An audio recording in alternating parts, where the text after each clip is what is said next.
Sam, we opened with the Carlton coaching discussion in the last hour. Let's move to Essendon now. Where are we at with the Bombers? Well, I don't think I'm going to bring anything to the table, Matty, that isn't necessarily known. I mean, they've been pretty fastidious about this for a long time, the Essendon Footy Club, and it's now down to the last few, and I don't think they're going to make. I hadn't thought all week that they were going to make a call while Essendon have the potential of appointing Mark McVeigh, who's at the Sydney Swans, in the weekend that they're going to play them. So, I don't presume to know. I would still have Mark McVeigh as the favourite. Let's have a listen to John Longmire. He was in 3AW today. He's launched his new book, John Longmire, and of course he coached with Mark McVeigh at Sydney. Let's have a listen to John Longmire talk about Mark McVeigh. I mean, he knows football. He knows standards. He knows how to keep standards, set standards. He's very knowledgeable on the game and on the little things. So, he's right in the hunt. It'd be interesting to see what happens. He's ready, you think? Well, I mean, if he's not ready, I guess. I don't think you're ever quite ready to be a senior coach. I thought I was ready, and I'd done 9 years as an assistant, but you're still not quite ready. The first week I was thinking, holy hell, well, this is a different job. He's had an interim job coaching the Giants, so he's already had a crack at it. He's in a very, very long-time assistant coach, experienced at that. So, I mean, if he's not ready now, he'll never be ready. It's a ringing endorsement there by John Longmire. Do you read it that way too, Lloyd, that, as Sam said, that maybe the fact that they're playing Sydney, Essendon on Sunday, that they may have held off until after that, or is that maybe drawing too much of a long bow? Yeah, I'd be guessing too if I said anything. So I look forward to hearing. We get the fortunate experience here of interviewing Murray Davis. Yeah, so I heard Sam mention it's down to 2. I want to hear, has he been informed by the club that he's out of the race, or is he still waiting and hoping that he's the person at some stage next week? I wonder with Essendon fans, Sam, and I'd love to hear from the 133693, if it's not James Hird, who would you rather? Say, okay, let's say, unfortunately, Hirdy's not going to get the job. I know a lot of Bombers fans want Hirdy, but who would you like if it's not James Hird? Do you want Mark McVeigh? Do you want Jamie Graham, who I think is very much still in the mix, or Murray Davis, 133693? Because, as I said last week, I think the Essendon electorate went, Sam, from being a bit lukewarm on James Hird, where I reckon a big majority of them want James Hird back. Feels like if it's not Hird that gets the job, that McVeigh's the next best thing from an Essendon fan perspective. I mean, I shouldn't speak out of school. I'm not the person to ask with this because I'm not as connected to the Essendon faithful, not nearly as the man across the desk in Lloyd is. But if James wasn't to be given the job, a guy that has literally been one of his best mates since the age of 15 and has had as much experience as anyone as an assistant coach, Lloydie, I think would appease the red and black army, wouldn't it? I'm with Matt in terms of the passion and want for James is so strong. But again, you don't pick on emotion or what the fans want. You pick on the process candidate that they've gone through and the best candidate. And just like Stephen King has, if it's Mark McVeigh or it's Murray or it's Jamie Graham, you just back yourself in and the fans will soon come around to you if you turn things around and you start winning some games. Jimmy, you made a good point a little earlier talking about not only the job for the coach to obviously get the team going, but the actual back office stuff, all the assistants.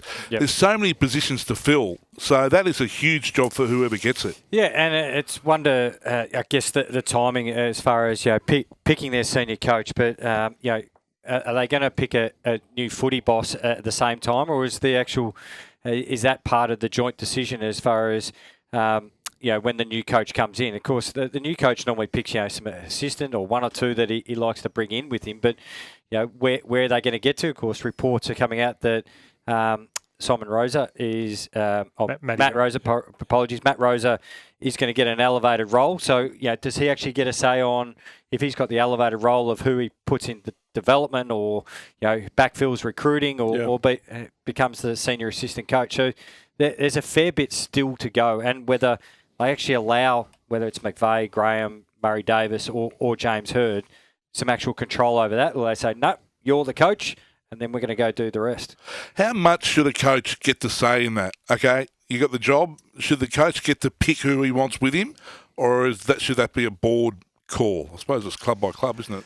I'm big on the fact that I don't think a board knows football as well as the senior coach does. Like, the board are there for a specialised reason, each and every one of them. Some they bring an expertise to it. You know, they're a governance position. Governance, yeah. So I think that ideally, if I ever got a job, I wish you'd be able to walk in and say, I'm going to keep you, no, I'm going to move you on. Often your hands are tied because of contracts. Yep. So it might be that you can't do everything that you want for 12 months because often there's a contract there for coaches. But in an ideal world, you could walk in and bring everyone in that you want to, which is probably what Ross Lyon, I reckon Ross Lyon's done a fair bit of that in his time. For sure. But others, I reckon when James Hird first got the job, it was like, what do you want? Yep. And he brought in Bomber Thompson, Danny Corcoran, Simon Goodwin, Sean. Well, the list went on and on. Whereas this time around, I think, it won't be probably like Brad that. Scott brought a lot of his own people. Yeah, he did too. Yep. When the new coach eventually gets unveiled, Lloydie, setting expectations for the fan base. That's you come out, you're the new coach, you're excited to get the position, then you've got to set the expectation. So where will that be? Competitive nature and the game plan, definable game plan. That's a pretty good place to start for them. Yep. Resemble some defensive plan. Yep. But in terms of, are we going to launch straight away? Do you have to? How do you put it to them? Because they're going to be down the bottom for a couple of years. You would have thought. I think, and I'm a bit like Sam. I don't want to speak for the Essendon faithful. I think they're well and truly aware of where they're at. I think there'll be some understanding, but there won't be understanding if they're serving up first halves like they did against Geelong. Like that. That is infuriating for any supporter base if a team comes out and to start the game. And then what gets even more frustrating is the fact that then they play the second half with a fair bit of spirit. So they won't tolerate that. Essendon people know their football and they'd expect to, as Lloydie touched on, a level of competitiveness. They might get worse as well. I mean, the competitiveness... Not sure they can. But the competitiveness... Historical areas at the moment. The competitiveness can improve and the spirit can improve. But in the end, merit's not going to be there. Yeah, but if you went back nearly 12 months... Ridley might not be there. No, but if you went back 12 months and people said, you got no Petrarca and no Oliver and no Stephen May, geez, you're going to struggle. They've got two of the best 5 players in the comp, Jimmy. That's not a fair comparison. No, but I'm not saying they're going to leap to be a top 6 team, but they're not going to be a 2-win team. Yeah, I think they've got a couple of years of real plan ahead of them. I tend to agree. Well, I'm really close with both men. Mark McVeigh was in my wedding. I was in his wedding. So that's how close we are. And Hurdy and I are very close as well. And I think if I wasn't doing what I was doing, I'd love to get back and help and be involved. Would you really? Yeah, I would at some stage in my lifetime. I'd love to be back in a club. As an assistant? Oh, I'm not sure what the role would be, Sam. Yeah, because I've done so much coaching. I'm not sure assistant coaching is what I'd like to do, because I've done so much coaching, but what culture, would you do, do you think? Like culture, leadership standards, those types of things within a football club. Well, all seriousness though, Lloydie, if it was Hurd or McVeigh, who you're very close with, that's a once-in-a-lifetime chance to go and work back with mates. Yeah. Would you consider blowing it all your media all up and going back? And the thing you're saying there, you would have to blow it all up. My belief is that, because I tried it the year I worked with Joey Danaher. You hated it. And I hated it because I tried to dip the toe in, and I was on Footy Classified a lot, and I was asked, what's going on with Essendon? Why aren't they performing? And I did notice that my relationship changed with so many people within the footy club because they weren't happy with some things I said, and I tried to be honest still, but it upset too many people within the club. So it has to be one or the other. I haven't been willing to go back into clubland full time. But could this be the opportunity? No, not next year. No. Not next year, no. Just leaving the door ajar, isn't he? Hey, do you think, Sam, whoever it is, and I think it was reported during the week that Fremantle want Jamie Graham to stay if he gets it, and I think Sydney are happy for Mark McVeigh to go. Do you think, given all the things that have to get organised, do you think whoever gets employed has to go straight away? I think it's horses for courses, to be honest. Like, if I was Essendon, I'd want my guy in as soon as humanly possible. But having said that, if I'm Fremantle or Sydney and I'm 1 and 2 on the ladder, you've worked too hard and too long to get to this point and give up a line coach. Yeah. Like, I'd be wanting them to stay until you potentially out or win it. Was it Brenton Sanderson with Geelong was a couple of weeks out from the grand final? Yeah, he left, didn't he? He left straight away. Stephen King stayed when he got the Melbourne job. He stayed at Geelong. Yep. So many believe, though, that your mind's elsewhere. your mind's not fully on the job. Well, naturally it would be, wouldn't it? It would be elsewhere. Like And that's where you're best to leave. Yeah. All right, we're about ready downstairs. Mark Foreman is standing alive alongside the Adelaide coaching director, Murray Davis. Mark, good evening to you. Yeah, good evening to the whole team. Always great to be part of the 3AW Call team. Thanks for having me again. And Murray, thank you very much for your time. There is a lot going on in your world, but of course it's team first and foremost. I suppose I wanted to ask, as a bit of a top and tail question, you guys were here at the very start of the season, in pre-season. Now you take on the Dockers at the end of the season. Have you noticed in preparation anything drastically change in what Fremantle does? Yeah, it's our third trip to WA because we played West Coast over here a few weeks ago as well. So, yeah, hopefully we can get the job done and we might be back here again. So, yeah, look, little things like we were able to jump on a charter flight on the way over for this one and came over 2 days in advance, which just gave us a little bit more time prep-wise. But, yeah, like you say, we're up against a good team. We watched their game closely against Melbourne last week, so we'll have our work cut out. You certainly will. Now, we know Hawthorn's preparing for it. Have you guys prepared for Wharfie time? It's hard to ignore. It's look, as a keen follower of football, it's great to see the crowd get involved in it. And our game on round 4 was only 2 points of difference, and we had our own Wharfie time there. But yeah, no, the players are aware of it. We've talked about it, so we're expecting a hot contest. Murray, Sam McClure back in the studio. Thank you so much for your time. I know there's a lot going on with your club. There's a lot going on with you as well. Can I just get down to business with that? Are you still in the Essendon process? Yes, Sam, I am. Yeah. Okay. It's going according to plan in regards to the timeline, so still in the mix at the moment. So please feel free not to answer anything you're not comfortable with here, but is it, we're all looking for a way behind the curtain here. Are you quite literally waiting for a phone call to say yes or no, or do you have some more parameters? Well, that's the next step. It's been clearly communicated to me around the timelines around that, which I'm comfortable with. So you're right. That's probably the next step is a phone call, which, we'll wait and see when that comes. But I'm through the whole process, Essendon have been outstanding in regards to communicating all the timelines, and that has everything that they communicated to me at this point has rung true. And you may put your hand up for other jobs that we're not aware of. Was there a reason that you were attracted to the Essendon job more than, say, something else? More than, say, for instance, Carlton? Well, it's one of those things as a coach, and everyone, I'm one of many candidates that football clubs reach out to and talk to. So when Essendon reached out to me and they talked to me around what the process would be and the initial steps, and I was happy to sort of have that initial conversation, and then things just flowed from there. Murray, Jimmy Bartel here. Good luck tonight. I think it's fantastic you put your hand up. People outside call it the footy bubble who live and breathe footy. They're getting to know you, Murray Davis. Can you describe what's your strong philosophy on footy? Are you a defence first coach? Are you free and attacking? Are your relationships? It's going to be difficult for you to describe yourself here, but tell us about Murray Davis, the coaching philosophy. Thanks, Jimmy. You're right. It's going to be hard to go through everything when you have spent as much time as what I have in football. I mean, my journey started in Queensland, coaching there, and then football took me up to the Northern Territory, which is where I first learnt around the real importance of relationships and connection.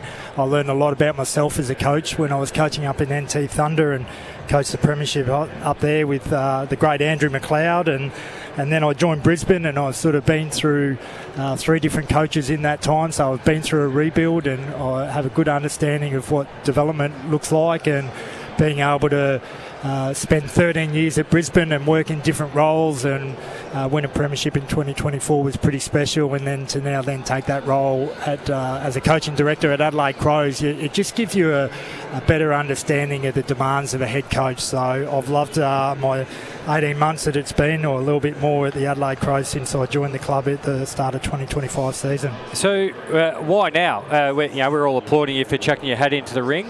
Why now? Well, I think it's one of the things that you learn over the journey. I mean, I've always been ambitious in the sense that I've always wanted to continually improve myself as a coach, and I've wanted to be able to I've done that at lower levels, and I think, as I said, I just feel ready in the sense that a lot of the different experiences that I have done and over my time have just got me now into a good position to be able to come in and add value to a football club.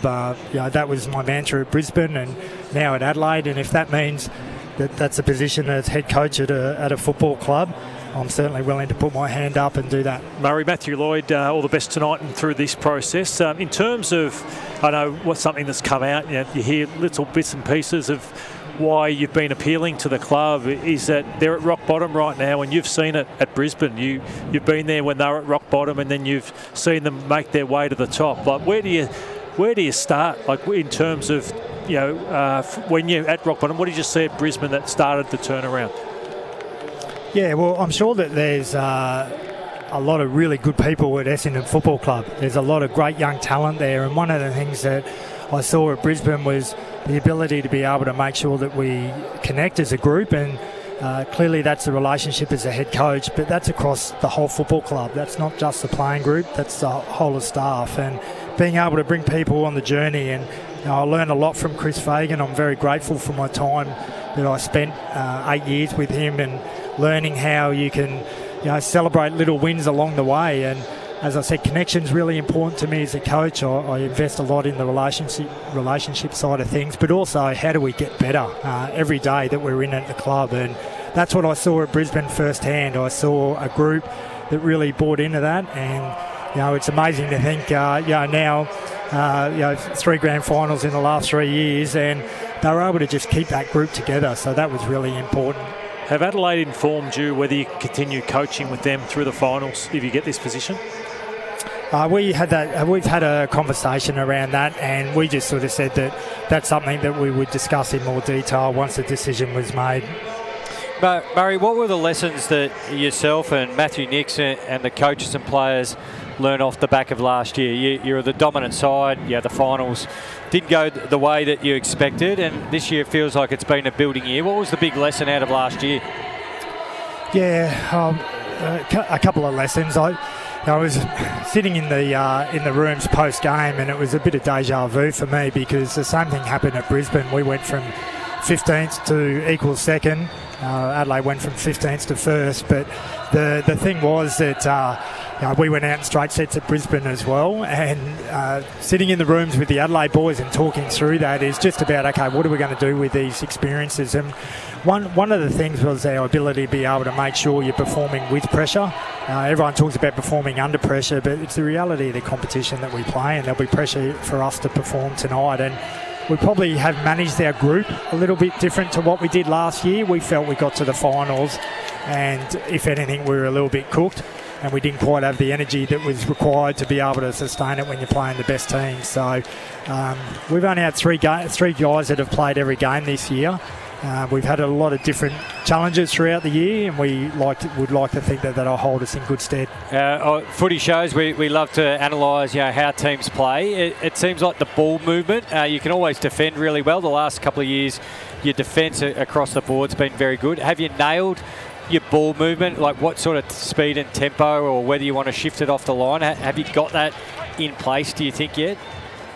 We'd like to be better in that space. We're not consistent with it enough yet. It's something that we're always working on. It is interesting. It's sort of the one thing that gets talked about when we don't sort of win those games. But we've been able to move the ball in some games against Sydney and Melbourne, and even some of the games the Bulldogs. So there are games where we've been able to move the ball. It's just not consistent enough. So tonight.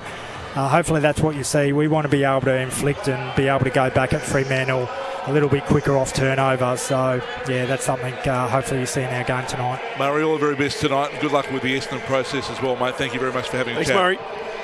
Thanks for having us on, guys. Have a good call. There he is, Murray Davis, the Adelaide Crows Director of Coaching. And, you're right, we don't know too much about him, but we learned a little bit about Murray Davis right there. We did, and that's he's waiting on the call just like the other three. So Hurd, Graham, McVeigh, and we think Monday, Tuesday, that is when the call should be made. Wow.